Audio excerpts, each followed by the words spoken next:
In a Cleveland hospital waiting room, I watched three men fall apart. I didn't say a word. I didn't need to, because I knew every one of them had played a part in wrecking my marriage. My name is Marcus Delgado, 36 years old. For most people, that number sounds like the middle of life, a comfortable stage, maybe even a peak. For me, it felt like a long pause button I couldn't escape. I work sanitation for the city of Cleveland. Every morning, long before the sun claws its way over Lake Erie, I'm out on the streets. The routine is simple, predictable. A heavy truck, the mechanical groan of hydraulic arms, the smell of refuse clinging to everything no matter how many showers I take. $55,000 a year health insurance, a pension someday if my body doesn't give out first. It's not glamorous, but it's steady. That's the word I always used, steady. But steady is not the kind of word that lights a fire in a woman like my wife, Vanessa. When I first met her, she loved that I was grounded. She said I made her feel safe, that I wasn't like the flashy guys she'd wasted her 20s on. She used to sit with me on our tiny balcony, drinking cheap wine, laughing about how superficial the world was.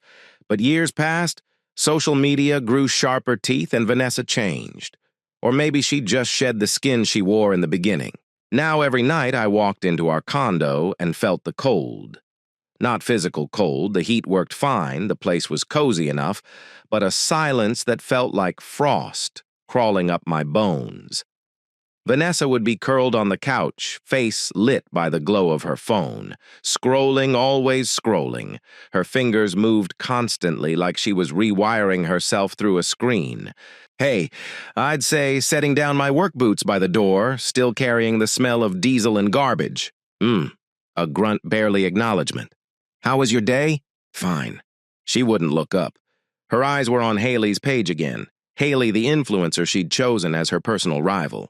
She landed another brand deal, Vanessa muttered one night, her lips tightening. Skincare. They flew her to L.A. for the shoot. That's nice, I said, meaning it as encouragement. No, Marcus, it's not nice. She turned her head, then green eyes sharp as ice picks. It should have been me. But I guess when your husband empties trash cans for a living, luxury brands don't exactly come knocking. She spat the word husband like it tasted sour. I wanted to tell her that stability mattered more than staged photos, that the life we had, our condo, her car, the dinners out she liked posting on Instagram, was built on my back. I wanted to remind her that love had nothing to do with hashtags, but I didn't. I swallowed the sting and just said, "You always talk about authenticity. Isn't that what you tell your followers? That being real is better than being flashy." She laughed then, but it wasn't the laugh I married. It was brittle, humorless. Authenticity doesn't pay the bills, Marcus. It doesn't buy handbags or fund vacations. That was Vanessa. Always reaching, always unsatisfied. The next blow came on a Tuesday evening while she scrolled through her notifications. Damien's hosting a party this Saturday, she said casually. Damien who? Damien Carter, our trainer. He's networking, fitness, real estate, crypto. Big names. Everyone who matters will be there. You mean your gym buddy? She shot me a look. He's more than a gym buddy. He's got connections. If I want my brand to grow, I need to be seen with people like him. All right, I said, what time should we head over? She didn't even look at me, just waved her hand like brushing off a fly. It's not really your scene. You don't have to come. That stung more than I admitted. I wanted to ask what my scene was supposed to be. Trash bags and dumpsters, but I bit it down. I'd like to be there, I said quietly. Her lips pressed tight. Fine, whatever. Saturday night came bitter wind whipping off the lake, the kind of wind that turns breath into smoke. Damien's apartment was crowded, pulsing with music. Bright lights, the smell of cologne and alcohol thick in the air. Everywhere I looked were people desperate to outshine each other. Real estate agents comparing watches, crypto traders bragging about coin flips like profits. I stood near the kitchen with a cheap beer in my hand, watching Vanessa transform. She wasn't the quiet, dismissive woman from our condo. Here she was, magnetic, smiling, leaning in close to conversations, tossing her hair back like she owned the room. People gravitated toward her, and always Damien at the center. Broad shoulders, sculpted jawline, a voice that carried over the music. Vanessa hovered near him, laughing a little too loud at his jokes, her hand brushing his arm like it belonged there. I watched it all. The way Damien puffed his chest whenever she leaned in, The way Tyler, a guy from high school who now called himself a crypto consultant, exchanged a smirk with Malik, a slick real estate guy. I noticed how conversations died when I walked up, how people looked through me, not at me. I sipped my beer and studied. At midnight, I found Vanessa in the kitchen refilling her wine glass. Ready to go, I asked. She didn't meet my eyes. Actually, I'm staying to help clean up. Damien's been so generous hosting, the least I can do is help. I glanced around the spotless counters. What exactly needs cleaning? Her cheeks flushed. Marcus, don't make this weird. Make what weird? This jealousy thing. It's embarrassing. I stared at her, the woman I'd spent 7 years of marriage with, the woman I thought I knew. I'm not jealous, Vanessa. I'm confused. About what? Why my wife wants to stay at another man's apartment until God knows when to clean a kitchen that's already clean. The room had gone quieter. Eyes turned. I could feel the weight of the stairs pressing into my back. Fine, she hissed. I'll come home. But you're being ridiculous. The drive home was suffocating. Her arms crossed, face turned toward the window, the city lights flickering across her features. My hands clenched the wheel, but I kept them steady. My heart pounded with anger and fear, but my voice stayed calm. I'm sorry, I said finally. She turned surprised. Really? Really? I was being ridiculous. I trust you. I worry sometimes that I'm not good enough for you. Her face softened. She reached over, touched my hand. Marcus, you're fine. You're just different. My friends are more dynamic. That's all. Dynamic, I repeated. Filed it away like evidence. She smiled faintly. I love you, you know that. I love you too. But as we pulled into the driveway, her hand slipping from mine, my mind was already moving in a different direction. The old training came back, words from a drill sergeant I hadn't thought about in years. Trust but verify. That night, Vanessa fell asleep quickly, wine softening her edges. I lay awake, staring at the ceiling, the hum of the furnace filling the silence. My jaw ached from clenching it so long. Every detail of the evening replayed her laugh, her hand on Damien's arm, the quick flush when I asked about cleaning. I didn't feel rage, not yet. What I felt was calculation. By dawn, I had made my decision. If Vanessa thought I was just furniture silent and unmoving, she was about to learn how wrong she was. Sleep became a stranger after that night. I would lie next to Vanessa, her steady breathing filling the dark room, and stare at the ceiling. Every tick of the clock sounded like a nail being driven into the coffin of our marriage. She'd roll over sometimes, mumbling Damien's name in her sleep, though she'd deny it if I asked. Other nights I swore I heard her stifle a laugh while texting past midnight, the glow of her phone burning a halo on the ceiling. But I didn't lash out. I didn't confront her. That's what she expected, anger accusations, begging. Instead, I became silent, watchful, trust but verify. Those 3 words drilled into me during basic training came back like scripture, and scripture demands devotion. The first move was simple. On my lunch break, I ordered a voice-activated recorder online, small enough to hide in a corner, sharp enough to capture every whisper. When it arrived, I tested it in my truck. The playback was clear. Every rustle, every cough. Perfect. That night, while Vanessa showered, I slipped it behind the dresser in our bedroom. 3 days passed with nothing but banal conversations, dinners, groceries, her endless talk about followers. I almost convinced myself I'd been paranoid. Almost. Then came the 4th day. She told me she was meeting Damien for a content strategy session at his gym. Don't wait up, she said, kissing my cheek with lips that no longer lingered. At 11, I heard her car return. She slid into bed without a word, her perfume stronger than usual. I lay still, pretending to sleep. The next morning, after she left for a breakfast meeting, I retrieved the recorder. My hands shook as I pressed play. God, I needed this, Vanessa's voice whispered raw with satisfaction. Me too. Damien's laugh followed deep and unmistakable. We have to be careful. Marcus is already suspicious. What did you tell him? Damien asked. That he was ridiculous. Which he was. She laughed a laugh that used to belong to me. Poor Marcus. Always there, always quiet. Like furniture. They laughed together. The sound hollowed me out. I paused the recording, staring at the little device like it had just delivered a death sentence. My hands trembled. My breath came shallow. For 7 years, I'd been her anchor, her shield, her steady man. Furniture. That's what I'd been reduced to. But I pressed play again. Damien's voice lowered. Tyler and Malik are coming over tomorrow. That wellness thing we talked about. Vanessa purred. Finally. I've been dying to try something like that. Marcus would never what Damien teased. He's so vanilla, predictable. The recording ended in laughter. I sat frozen, staring out the window at the gray Cleveland skyline. Snowflakes drifted lazily as if mocking the storm inside me. I could have confronted her right then, ended everything in a blaze of shouting and broken glass. But rage wasn't enough. Rage fades. I wanted something that lasted. 2 nights later, the recorder captured another dagger. No, he has no idea Vanessa's voice was hushed but smug. A man's voice followed Tyler. He won't find out. And even if he did, what would he do? Divorce you, you'd get half of everything anyway. Vanessa giggled. True. He empties garbage for a living. He's not exactly criminal mastermind material. Silence pressed down on me as the words repeated in my head.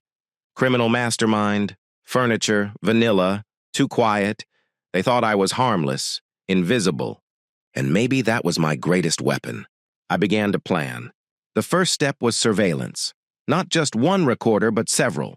I ordered 3 more and placed them in strategic spots: the living room bookshelf, the glove compartment of Vanessa's car, the laundry room she never entered. Each click of the on button felt like loading a bullet. The second step was digital. I installed monitoring software on our shared laptop disguised as an update. It let me track her messages, her emails, even her location. Every movement she made online was mine to watch. What I uncovered was worse than I imagined. Damien wasn't her only affair. Tyler and Malik were part of it too, rotating in a pattern that looked almost rehearsed. Messages revealed inside jokes about me calling me the ghost, laughing about how invisible I was in my own life. But they weren't invincible. Each man carried cracks beneath the glossy surface. Damien's gym was hemorrhaging money. Tyler's crypto empire was mostly smoke and borrowed cash. Malik's real estate deals were borderline illegal, his clients whispering about shady paperwork. They strutted like kings, but their thrones were made of sand. The third step was creating distance. Quietly, I found a small apartment across town. Signed the lease under an LLC I'd formed years ago when I first dabbled in crypto.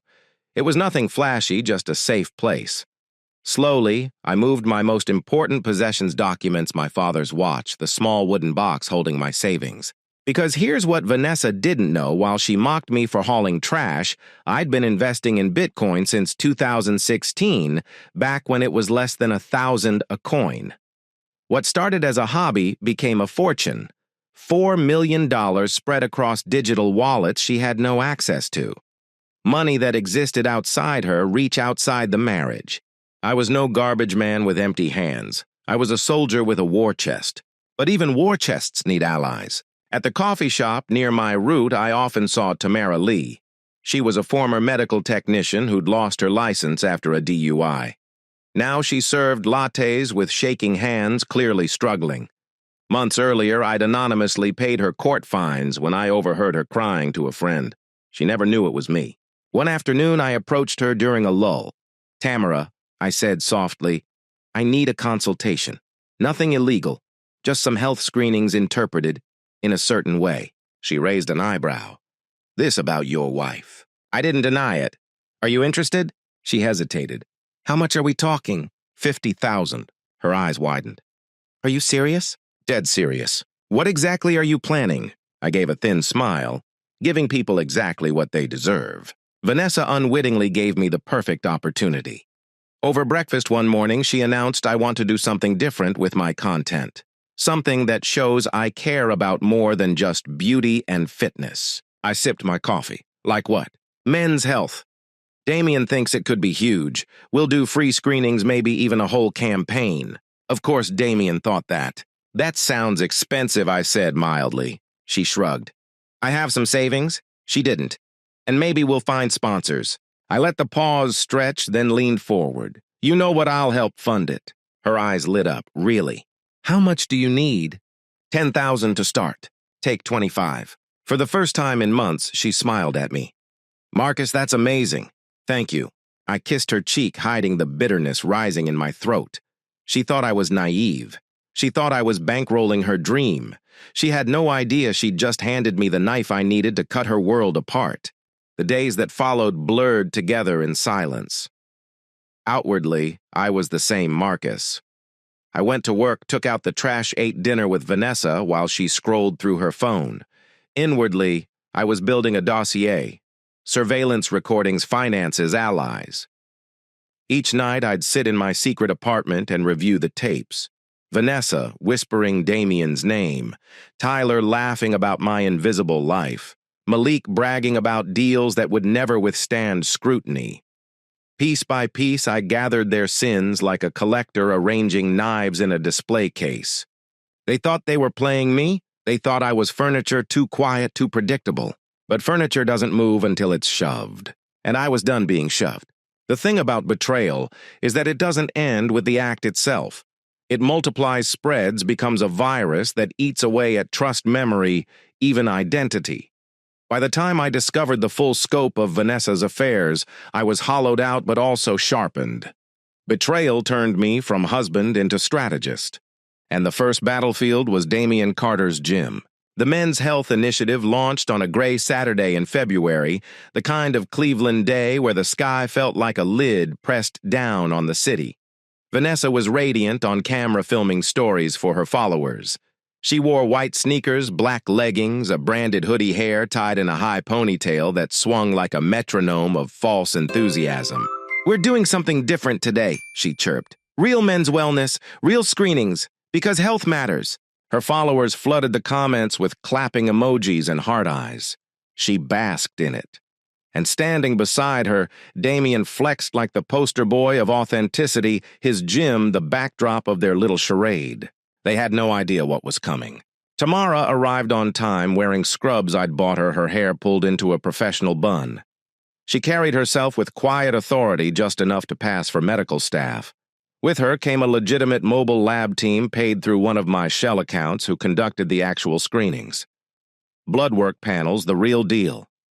Every man who signed up got tested properly. But interpretation, that was ours. Dean, Tyler, and Malik were first in line, grinning like boys at recess. They thought this was just free publicity for Vanessa, a chance to show their commitment to health while flexing their abs for Instagram.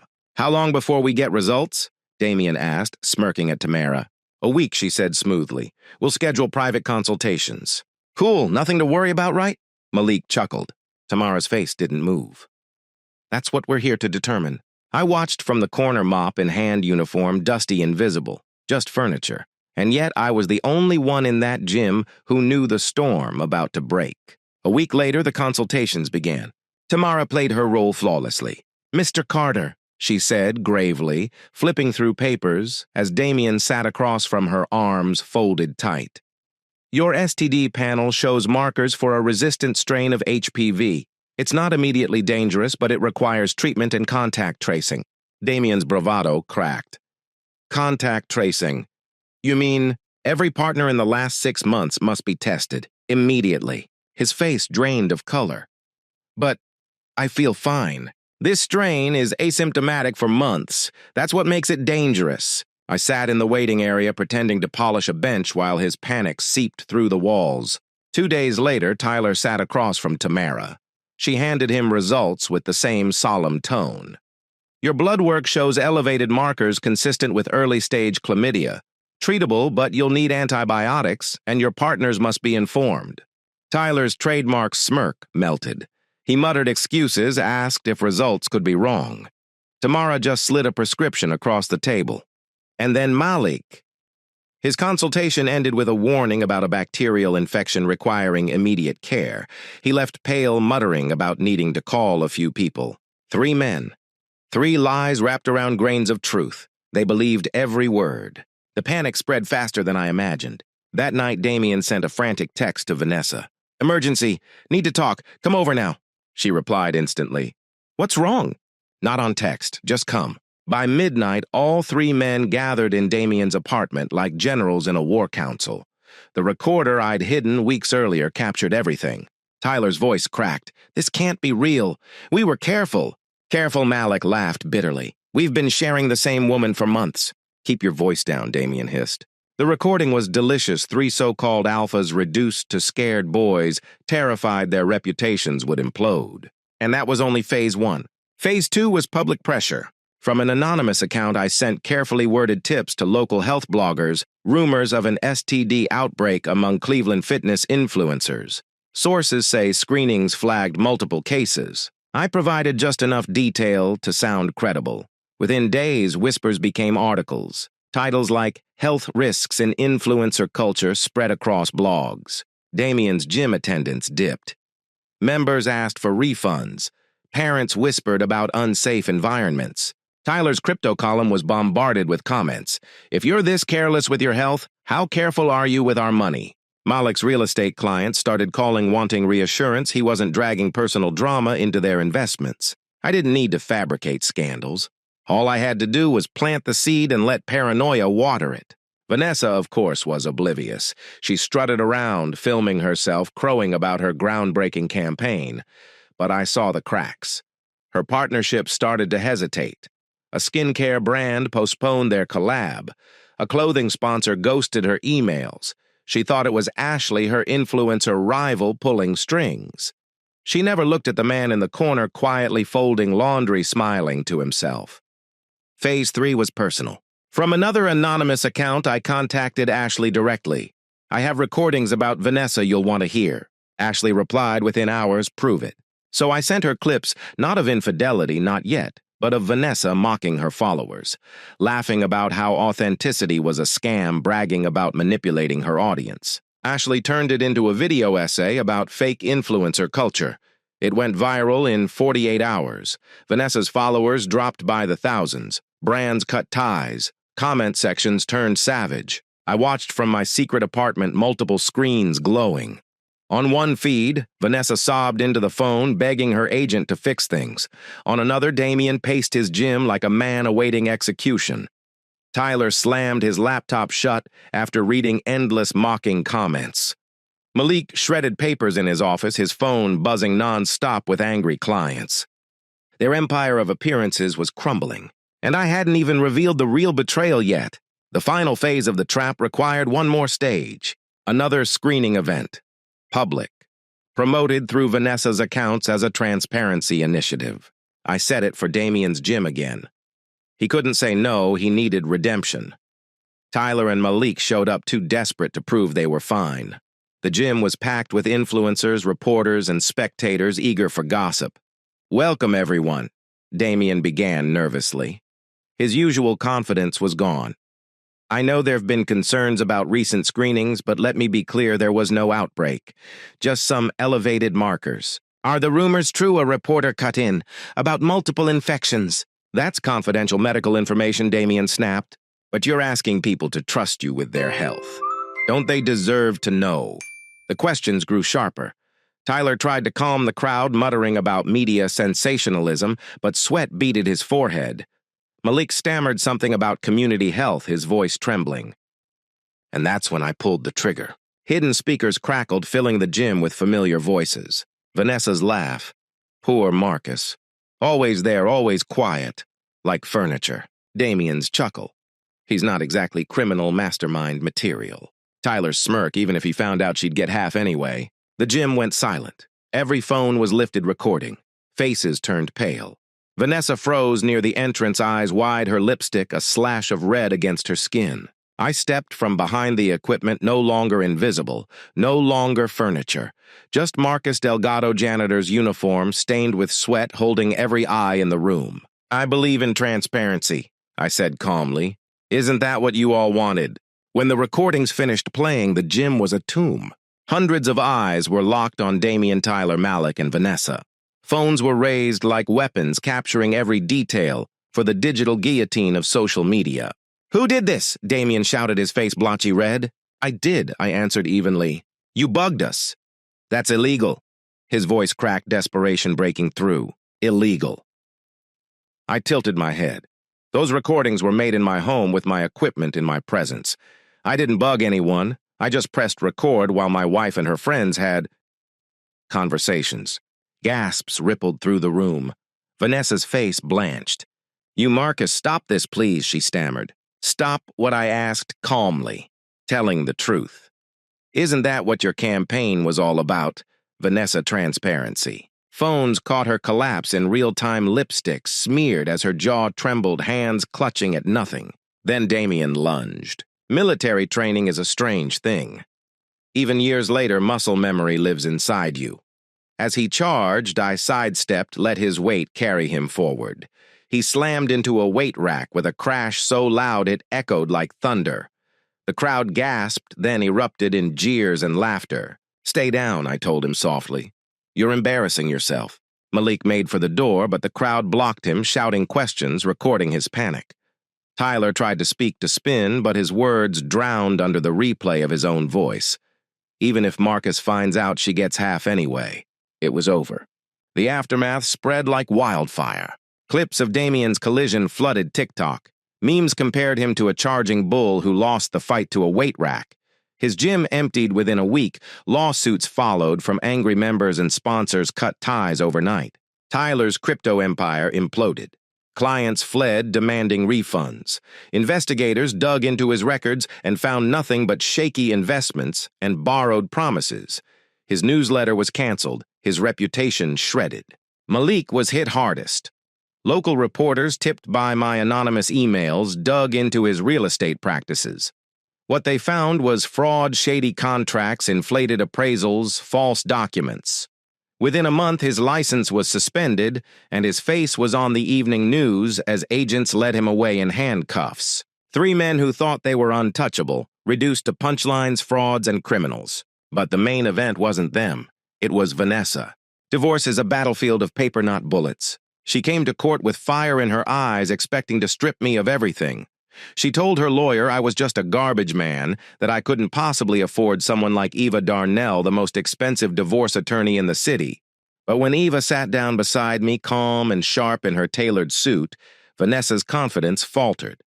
Mrs. Delgado Eva began coolly, "You've made a grave miscalculation." Vanessa sneered, "He's hiding money. He has to be." Eva smiled. "Not hiding. Protecting. Mr. Delgado accumulated significant assets prior to your marriage. Over $4 million in cryptocurrency investments stored in separate accounts long before you ever said, 'I do.' Legally, they are not marital property." The color drained from Vanessa's face. "$4 million, she whispered. "Yes," Ava continued smoothly.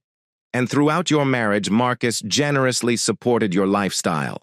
The condo, your car, your brand launch is all funded from his separate wealth. Technically, he was entitled to reimbursement. Instead, he's walking away with his own assets untouched." "I want alimony," Vanessa demanded. Her voice shook a hollow echo of her old arrogance. "On what grounds?" Eva asked. "During your marriage, you were the higher earner thanks to your influencer income.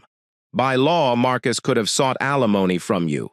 As of now, you have no income, no partnerships, and significant outstanding debts.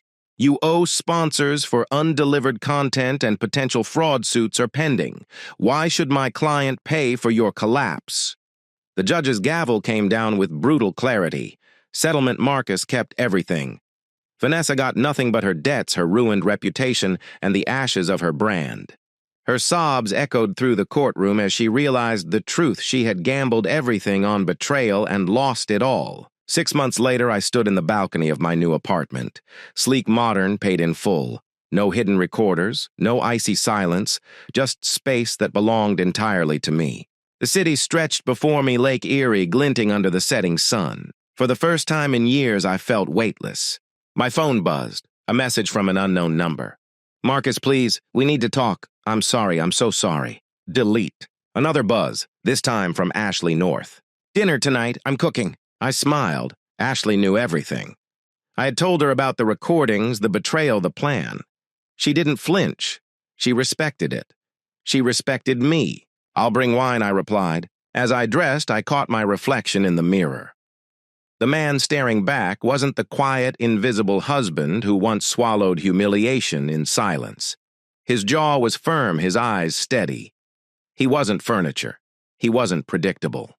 He was exactly what they never believed he could be: dangerous when necessary and free at last. On the television, the evening news played softly. Malik's trial dominated the broadcast. The anchor's voice was cold as footage showed him in cuffs, head bowed, the swagger gone. I turned it off. I didn't need to watch the ruins. Revenge isn't about rage. It isn't about violence. It's about truth. About giving people the rope they choose to hang themselves with. Damien, Tyler, Malik, they destroyed themselves. Vanessa betrayed herself. All I did was hold up the mirror. And in that reflection, I found liberation. Here's the next story. My name is Clara Morales, 32 years old, living in Milwaukee, Wisconsin. On the outside, my life looked like something neighbors envied. I'd been married to Ethan Morales for 10 years. We had 2 kids, Lucas 7, full of boundless questions and soccer practice schedules, and Sophie 4, my shadow, who wanted to stir pancake batter or fold laundry just because I was doing it. We even had the cliché golden retriever Daisy, who greeted anyone who walked through the door like royalty. 10 years. That's how long it had been since Ethan and I had stood in a small church just outside Madison, promising forever. Back then, he was an ambitious business major, eyes full of plans, and I was a wide-eyed education student dreaming of shaping young minds. After college, everything had lined up the way people say it's supposed to. Wedding starter, home, his job at a consulting firm, my teaching license. Then came Lucas, and with him the decision that I would step back from teaching just for a while to stay home. It'll just be until he starts school, Ethan said at the time, and then you can go back. But years pass differently when you're raising children. Weeks blur into months, and suddenly Sophie arrived, and just a while stretched into a decade. Ethan's career took off. His firm kept him late most nights. Meanwhile, my world shrank into routines, packing lunches, scheduling playdates, wiping tears, wiping counters. At first I told myself this was noble, that motherhood was its own career. But over time, a dull ache set in. Not from the kids, they lit up my world. From Ethan. Somewhere in those years, I had stopped existing to him as Clara, the woman he once chased across campus, just to ask for my number. I had become background, furniture. Dinner was ready, the house was clean, the kids were in pajamas. All he had to do was walk in, scroll through his phone, mumble "thanks, babe," and disappear again into emails. I would lie awake sometimes after he fell asleep staring at the ceiling fan, turning slow circles, and ask myself, when was the last time he actually looked at me? Not just glanced my direction, but saw me. The answer was too long ago. That's why I began to cling to Friday girls' nights with a kind of desperation I couldn't admit. Every other week, a handful of us from the neighborhood, Kara from down the block, Michelle from Ethan's office circle, a couple of others, would pile into someone's SUV and head downtown. We weren't looking to cause trouble. We just wanted to breathe without someone tugging on our sleeves. Kara always said it the same way as she ordered a second round of cocktails: we deserve this. We spend all week taking care of everyone else. A few hours to ourselves isn't asking too much. She was right. Husbands got offices, meetings, adult conversations.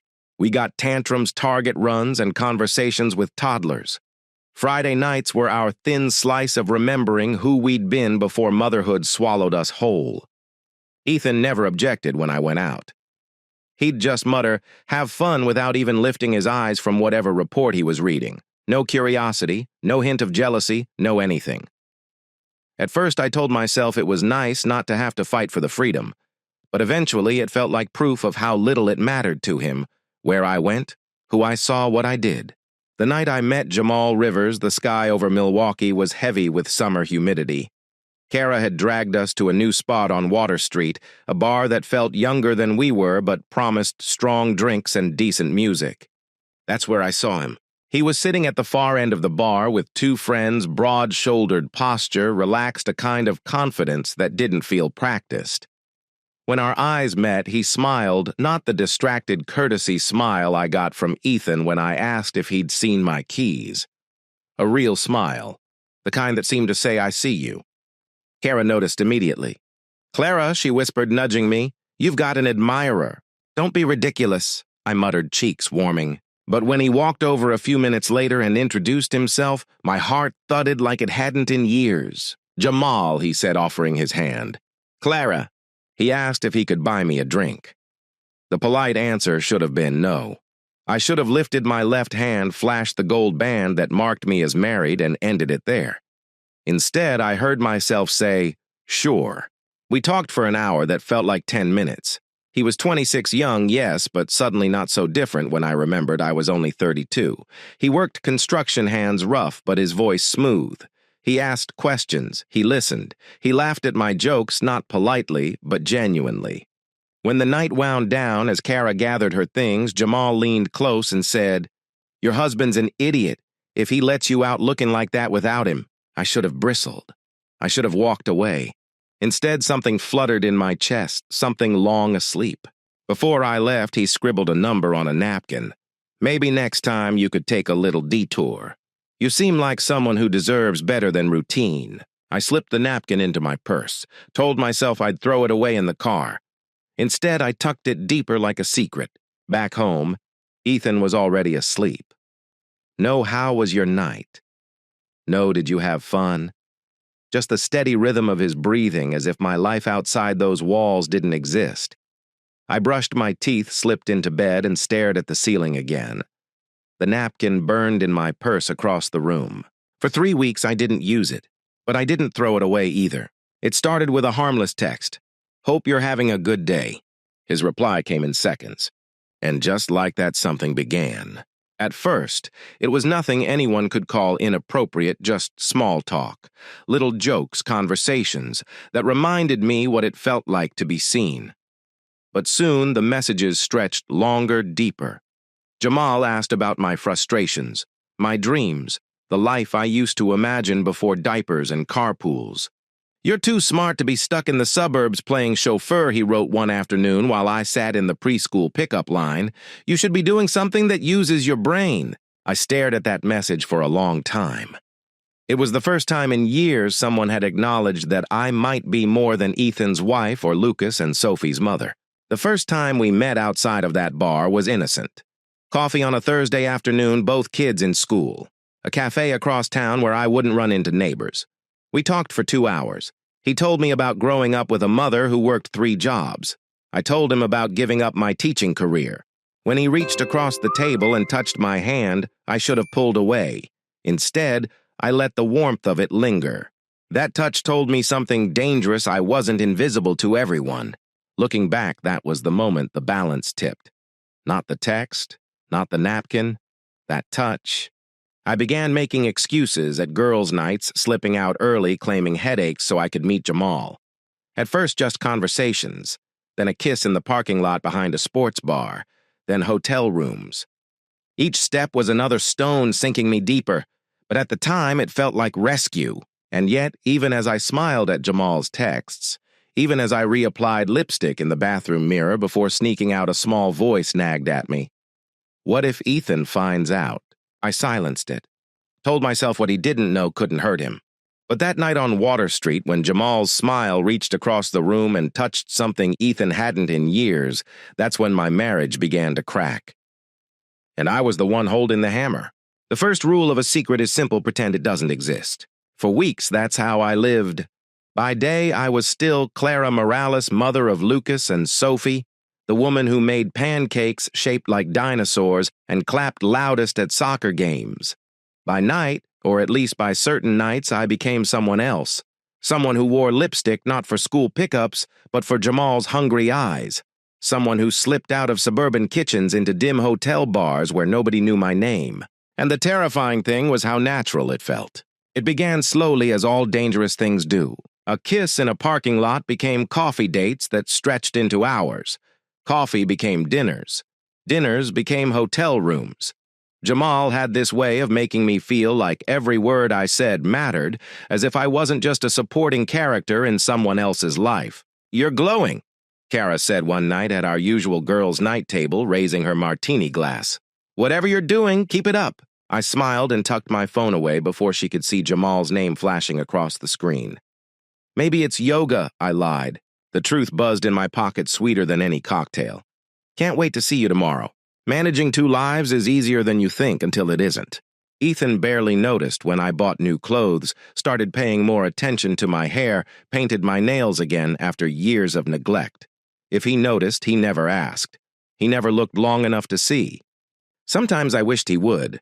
I wished he'd ask why I was humming while folding laundry, why I checked my phone with a smile, why I came home later from girls' night smelling faintly of hotel soap instead of margaritas. But he never did. He just sat in his corner of the couch, laptop open, muttering about work deadlines. That absence, the silence, was my justification. If he doesn't care enough to notice, am I really doing anything wrong? Jamal filled the spaces Ethan had left hollow. He texted me good morning before Ethan even rolled out of bed. He asked about Sophie's drawings, about Lucas's soccer team, as if he'd memorized every detail I mentioned. He sent me photos of the houses he was helping to build, proud of his calloused hands and sweat-stained shirt. You deserve someone who sees you. He told me one afternoon, fingers brushing my cheek in the quiet of a hotel room.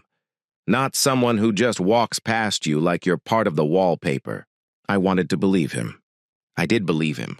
But lies, no matter how sweet, leave trails. Sharp-eyed Erica from our circle began to notice.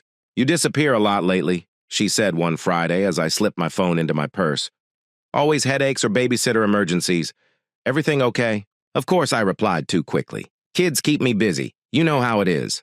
Her gaze lingered on me, skeptical. Sure. I laughed it off, but inside my chest tightened. Secrets are heavy, and Erica was the kind of woman who loved to lift things she wasn't supposed to. Still, I kept going. Because every time I thought about stopping, Jamal would smile at me in that way he did, as if I were the only person in the world worth looking at. He'd pull me into his arms, and for a while I wasn't just Clara the mother, Clara the forgotten wife. I was Clara the woman. It was intoxicating. 6 months into the affair, I had become a professional at the balancing act. Dinner on the table by 6 bedtime stories by 8, a text to Jamal by 9, sneaking out by 10. Ethan never asked why I was suddenly so invested in book club, or why girls' night seemed to last until dawn. He never asked anything at all. And that more than the affair itself hardened me against him. If he'd looked at me just once and said, "I miss you," maybe I would have slammed the brakes.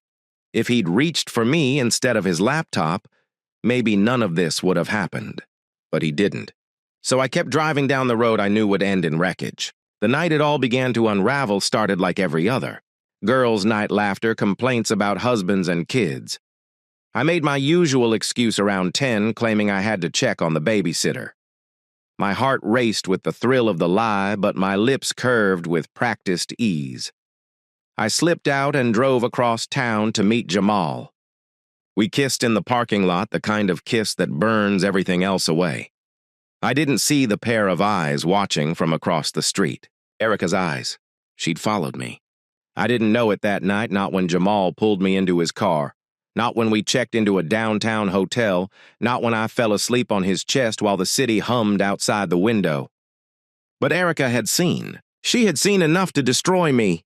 Back home, Ethan barely looked up when I returned late the next morning. Daisy barked, the kids squealed, and Ethan muttered "long night" without glancing away from his phone. I kissed Sophie's hair, ruffled Lucas's curls, and forced a smile. Yes, I said, long night. Inside, a knot tightened, because I knew sooner or later long nights have a way of catching up. And when they did, the cost would be more than I could imagine. The morning it happened felt ordinary. Lucas was eating cereal at the kitchen island, swinging his legs against the stool. Sophie hummed over a coloring book crayon scattered like confetti. I was scrambling eggs trying to ignore the dull hangover of guilt from slipping out the night before. Then Ethan walked in. He didn't say good morning, didn't kiss Sophie's head or ruffle Lucas's hair. He carried a plain manila envelope and set it on the counter with a sound that felt louder than it was. "Clara," he said, voice flat, "we need to talk." Something in my chest went cold. Kids. Ethan said softly, eyes never leaving mine, "Go play in the living room. Mommy and I have to talk." They obeyed, though Lucas looked curious. Daisy padded after them. The silence that followed was heavy, broken only by the faint sound of cartoons starting down the hall. I wiped my hands on a towel, tried for a laugh. What's with the dramatic delivery? Is this about bills? Ethan slid the envelope toward me. Open it. My fingers hesitated, then pulled out the contents.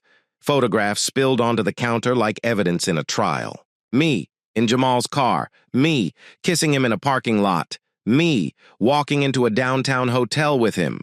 Dozens of angles, timestamps, even one grainy shot of us through a hotel window. My throat closed. What is this? A private investigator, Ethan said simply. Worth every dollar. The room tilted. You. Yes, he cut in. I followed my gut. You were disappearing too often. Headaches, book club, babysitters. I wanted to believe you, but I couldn't ignore it forever. I opened my mouth, closed it again. Lies crowded my tongue, but wouldn't form. Clara, Ethan said, voice low but steady. How long? I stared at the photos. 6 months. His jaw tightened. His eyes didn't move. Why, he asked. That one word shattered something in me. Tears blurred my vision. Because you stopped seeing me. You come home, sit behind a screen, and I'm just invisible. Jamal, he made me feel alive again. Ethan's laugh was humorless, jagged. Alive by sneaking around like a teenager, by dragging some construction worker with a record into our lives. I blinked. What? Jamal Rivers, Ethan said, pulling out another sheet from the envelope. A background check. Mugshots. Charges for disorderly conduct, unpaid fines, a bar fight 2 years ago. That's the man you've been bringing into proximity of our kids. He never came near them, I protested. You think that matters? Ethan's voice rose for the first time. You gambled with their stability, their safety. For what compliments? The heat in his eyes made me step back. I didn't mean to. You didn't mean to. He slammed a hand against the counter, the sound making me flinch. Every kiss, every hotel room, every lie that was a choice, Clara. Don't you dare stand here and tell me you didn't mean to. Tears spilled down my cheeks. I was lonely, Ethan. You pushed me away. And so you burned down our marriage. His tone was ice. Congratulations. You got your attention, and now you'll get the consequences. He pulled another document from the envelope. A divorce petition. My knees nearly buckled. No, please, Ethan, don't do this. Don't tear our family apart. You already did, he said coldly. All I'm doing is putting the ashes into a box. The days that followed blurred into nightmares. Ethan moved into the guest room. Conversations were clipped strictly about the kids. He told me the firm had lawyers on retainer who would handle everything efficiently. He didn't shout, didn't rage. He was polite, and that politeness was worse than screaming. It was final. I called Jamal, voice shaking. He knows. Silence on the other end. Then what do you want me to do? I don't know. Just don't disappear on me. He sighed. Clara, I didn't sign up for this. I didn't know your husband would look. I've got enough problems. I can't be dragged into a custody battle. My heart dropped. So that's it. After everything. I'm sorry, he said, voice distant. You should focus on your kids. The line went dead. I stared at the phone until the screen dimmed, realizing I was more alone than I'd ever been. One evening after the kids were asleep, I tried again. I cornered Ethan in the kitchen, words spilling. Please, I begged. We can fix this. Counseling, a fresh start. I'll cut Jamal out completely. He looked at me for a long time, eyes empty. Do you know what Lucas asked me yesterday? I shook my head. He asked why Mommy doesn't smile at Daddy anymore. Do you have an answer for that? My lips trembled. You broke something he doesn't even understand yet, Ethan said. Something Sophie will carry into her own marriage someday if we don't protect her. This isn't just about us, Clara. It's about them. I reached for him. He stepped back. I'm done, he said simply. That word was heavier than any slammed door. At night, when the house was silent, I'd creep into Lucas's room, kiss his forehead, watch him sleep. I'd sit on Sophie's floor brushing her hair as she dreamed, tears slipping silently down my cheeks. I told myself I cheated because I was invisible. But now, with my children's future at stake, I had never felt more visible. Every flaw, every selfish choice lit up under Ethan's cold, unforgiving gaze.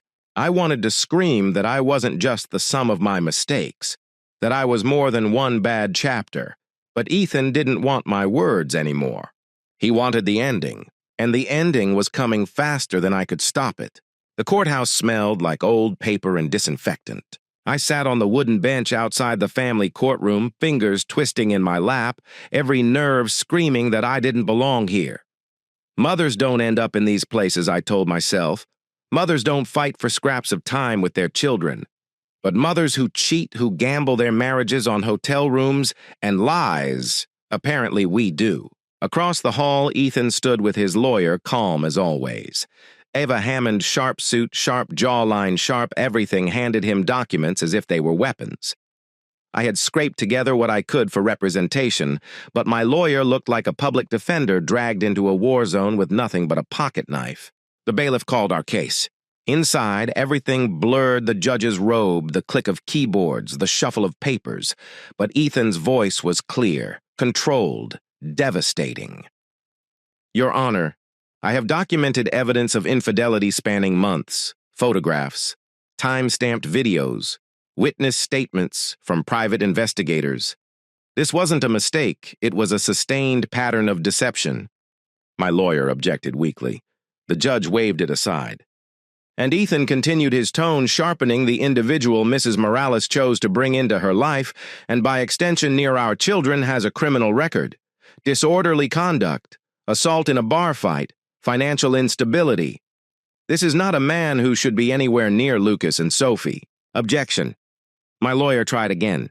Mr. Morales is speculating about exposure to the children. Speculating. Ethan's voice rose, steel cutting through. When she spent nights away, leaving me to wonder where she was while our kids slept under the same roof as her lies, that's not speculation. That's risk. I wanted to scream, to shout that Jamal never met Lucas or Sophie, that I'd never let him cross that line. But my throat closed. All the judge saw was a woman who had chosen recklessness over her family. When my turn came, my voice cracked. Your Honor, I love my children. Yes, I made mistakes. Mistakes, Ethan cut in, lawyer smirking, or choices night after night, choice after choice. The judge rapped the gavel. Order. I swallowed. I was lonely, invisible. Ethan, he pushed me away. Jamal gave me attention. The judge's eyes narrowed. Mrs. Morales, this is not a forum for emotional explanations. We are here to determine custody based on the best interest of the children. The words sank like stones. Best interest of the children. And in that sterile courtroom, I knew the translation, not me. The ruling came like a guillotine. Primary custody awarded to Mr. Morales. Mrs. Morales will have supervised visitation twice weekly, contingent on continued counseling and proof of stable living arrangements. Petition for alimony is denied. The gavel fell. Case closed. My chest hollowed. Supervised visitation. Twice a week.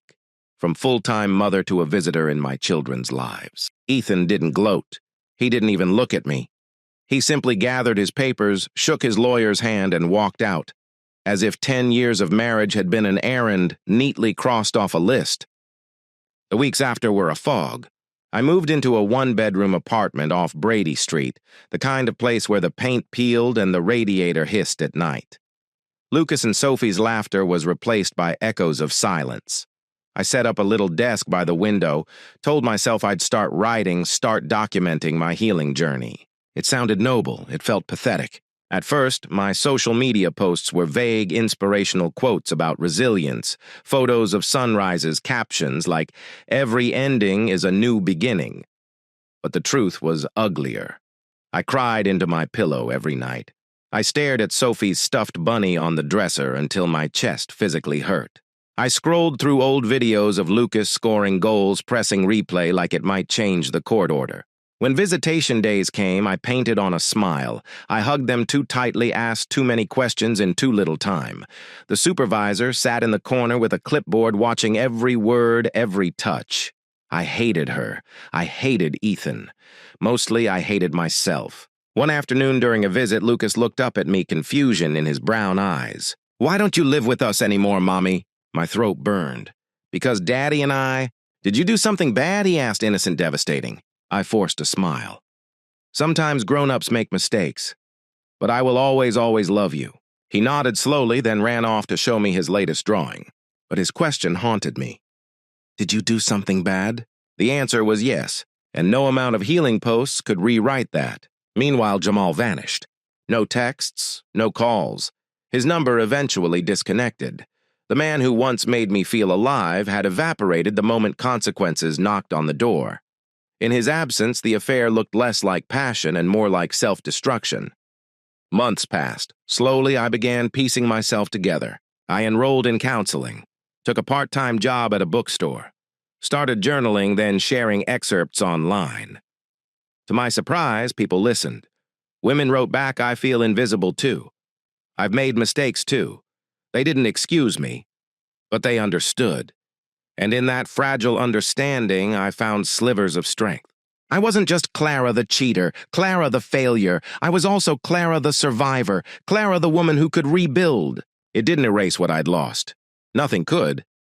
But it gave me something to cling to on nights when the loneliness threatened to drown me. Ethan thought he had won. He had the kids, the house, the narrative of being the steady, faithful husband. In the eyes of the court, in the eyes of neighbors, he was the victor. But victory is not the same as happiness. He might have won the custody battle, the house, the story people whispered over backyard fences, but I had something he didn't expect the chance to reinvent.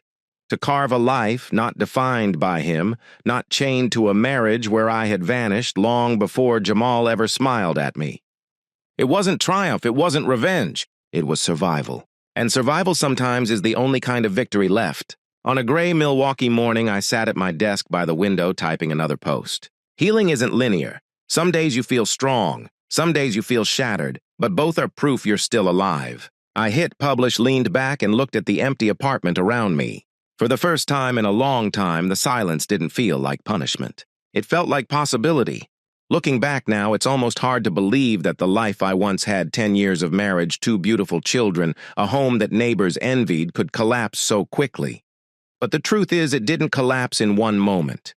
It eroded piece by piece. Yes, Ethan put his career before our marriage. Yes, I felt invisible in my own home. But none of that excuses the choices I made. I chose to seek validation in the wrong place. I chose to let Jamal's attention matter more than my vows. And by the time I realized how much I stood to lose, it was already gone. The courtroom sealed it. Custody awarded to Ethan. My children living with him while I became a visitor in their lives. Twice a week supervised. From mother to guest.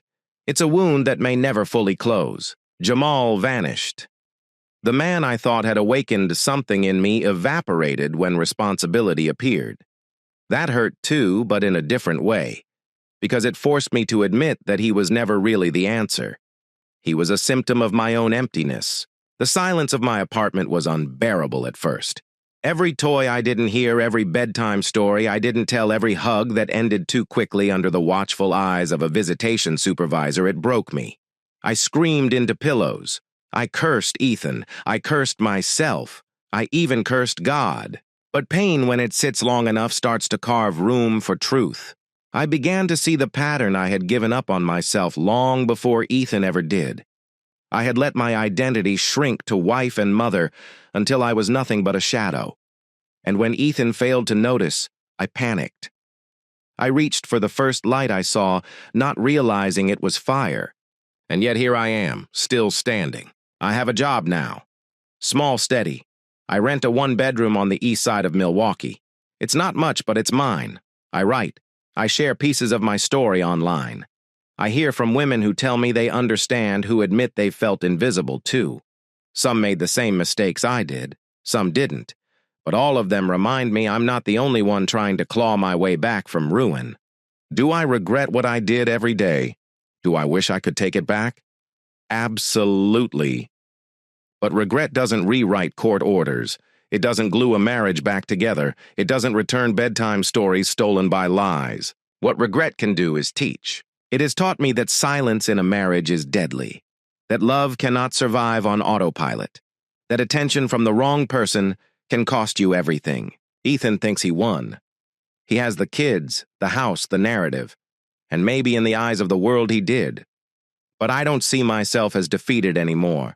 Because what I gained in the ruins was something Ethan never gave me, and Jamal never could, the realization that I have to see myself. That I have to fight for my own worth, not wait for someone else to notice it. The story of Clara Morales doesn't end with a courtroom loss. It begins here in this quiet apartment with these scars. It's not the ending I wanted, but it's the truth I earned. And sometimes truth is the only foundation left to build on. Thank you for listening to today's stories. If you enjoyed listening, please like and subscribe if you haven't done so already. Also leave a comment below to share your thoughts on what happened. Take care.